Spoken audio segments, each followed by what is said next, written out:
ये आकाशवाणी दिल्ली है। प्रस्तुत है शिशु संरक्षण एवं पोषण विषय पर डॉक्टर मनीषा वर्मा, सह आचार्य डॉक्टर राम मनोहर लोहिया अस्पताल, नई दिल्ली से निशा भारद्वाज की बातचीत।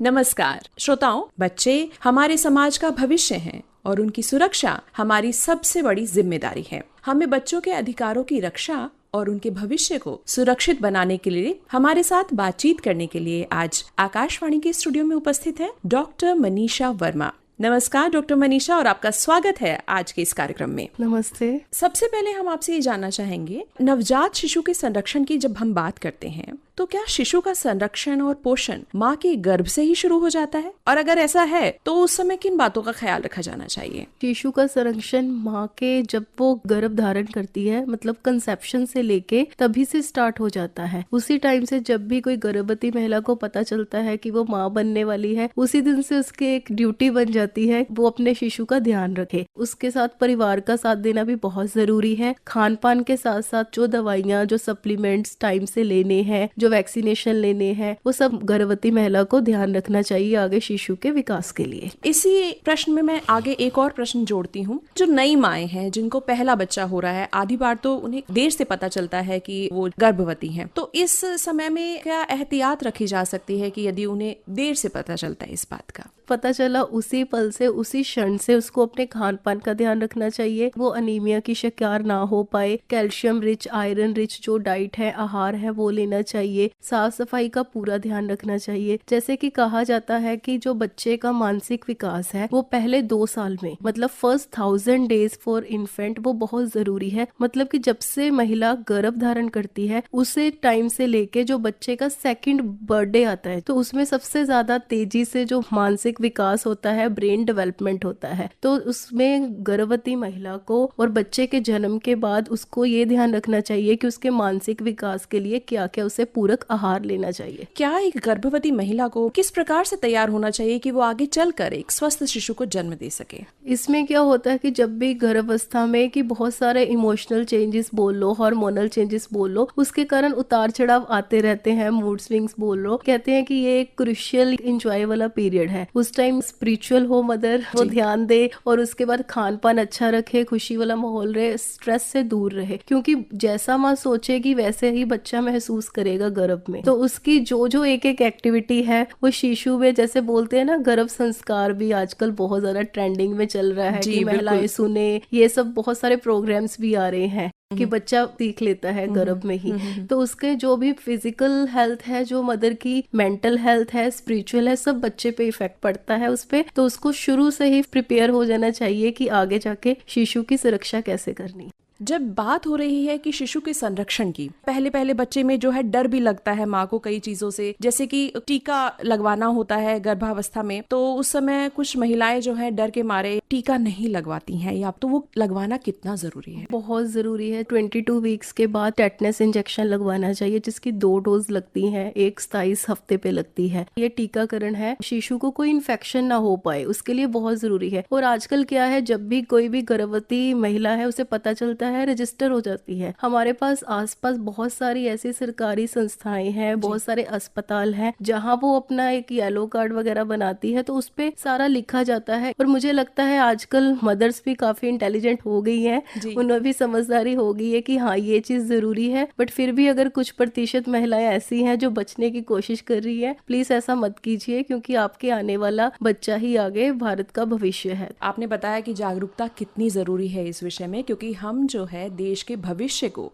लाने वाले हैं, उसके वाहक हैं, तो हमारा सचेत रहना बहुत जरूरी है। इसी के साथ मैं पूछती हूँ, जब नवजात शिशु जब माँ की गोद में आता है, उसका जन्म होता है, तो वहां से शुरुआत होती है माँ की यात्रा की। तो यात्रा में सबसे पहला जो पड़ाव पड़ता है वो है स्तनपान। तो आपको क्या लगता है कि स्तनपान क्या भूमिका निभाता है? बिल्कुल जी, जैसे ही बच्चे का जन्म हुआ तो एक माता का भी जरूर साथ में नया जन्म मिलता है। तो इसमें स्तनपान की जो भूमिका है वो बहुत ज़्यादा अहम है कि पहले 6 महीने बच्चे को स्तनपान के अलावा कुछ नहीं देना। अगर बच्चा ले पा रहा है फीड या पूरा लैक्टेशन पीरियड उसका सही है तो वो पूरे 6 माह स्तनपान ही कराना चाहिए और हमें ये नहीं देखना चाहिए कि जैसे छोटा शिशु हुआ उसमें निमोनिया हो गया या फिर कुछ दस्त वगैरह, ये कुछ ना कुछ रेगुलर प्रॉब्लम्स होती रहती हैं। जो स्तनपान है जो माताएं करा रही है उसको सही पोस्चर में कराएं, सही तरीके से कराएं, सही टाइम से कराएं, तभी उसका फायदा है, क्योंकि वो इतना ज्यादा भरपूर है सारे पौष्टिक तत्व से, उसमें सब कुछ ही कंप्लीटेड है। आपने जैसे बताया कि किसी भी चीज की आवश्यकता नहीं है, यानी कि पानी भी बच्चे को नहीं पिलाना चाहिए बिल्कुल, 6 महीने बिल्कुल। तक। इसी के साथ पूछेंगे कि जब स्तनपान की हमने बात की तो हमने देखा है कि नवजात शिशु को होते के साथ ही टीकाकरण भी लगाना शुरू कर देते हैं। कुछ ऐसे टीके लगाए जाते हैं जो कि जन्म के तुरंत बाद ही बच्चों को लगा दिए जाते हैं। तो टीकाकरण कितनी महत्वपूर्ण भूमिका निभाता है विकास में, वो आपसे जानना चाहेंगे। बिल्कुल, स्तनपान के साथ साथ जब बच्चे का जन्म होता है उसे BCG लगता है, जैसे ट्यूबरक्लोसिस के अगेंस्ट जो इंजेक्शन है। उसके अलावा उसको पोलियो से बचाने के लिए, रोटा वायरस से बचाने के लिए पूरा कार्ड मिलता है। उसमें लिखा होता है कि 6 सप्ताह पे, 10 सप्ताह पे, 14 वीक्स पे या तुरंत जन्म के बाद या 15 या 18 वीक का जब बच्चा हो जाता है तो कब कब टीकाकरण करना है। तो महिलाओं को ये जरूर ध्यान रखना चाहिए कि किस टाइम बच्चों को टीकाकरण देना चाहिए। अगर मान लीजिए कि वो कार्ड किसी भी विवशता के कारण कहीं गुम हो गया या कुछ और हो गया, तो कैसे एक माँ जो है डॉक्टर के पास जाए और बताए कि कितने टीके लगे, कितने रह गए, इस समय में माँ क्या कर सकती है? इस समय आजकल कह लो इंटरनेट का जमाना है, जबकि गांव तक भी ये सब पहुंचा हुआ है। आप देख सकते हो बहुत सारी एप्स हैं और इसके अलावा बहुत सारे प्रोग्राम्स चलाए हुए हैं सरकार ने, जैसे जनानी सुरक्षा योजना हो गई, लेबर रूम्स फैसिलिटी हो गई, उनको खान पान देना, टीकाकरण की सुविधाएं। तो ये सारी सरकार ने बहुत सारी योजनाएं चलाई हुई हैं ताकि शिशु की सुरक्षा के लिए। तो इसके लिए वो कोई भी ऐप से या फिर वो नजदीकी जो भी सरकारी अस्पताल है वहां जाके पता कर सकते। बच्चों की स्वच्छता के बारे में, शिशु जो है उसके आसपास स्वच्छ एक वातावरण बने, शिशु को स्वच्छता से किस प्रकार से रखा जाए, एक माँ इसमें अपनी भूमिका निभा सकती है।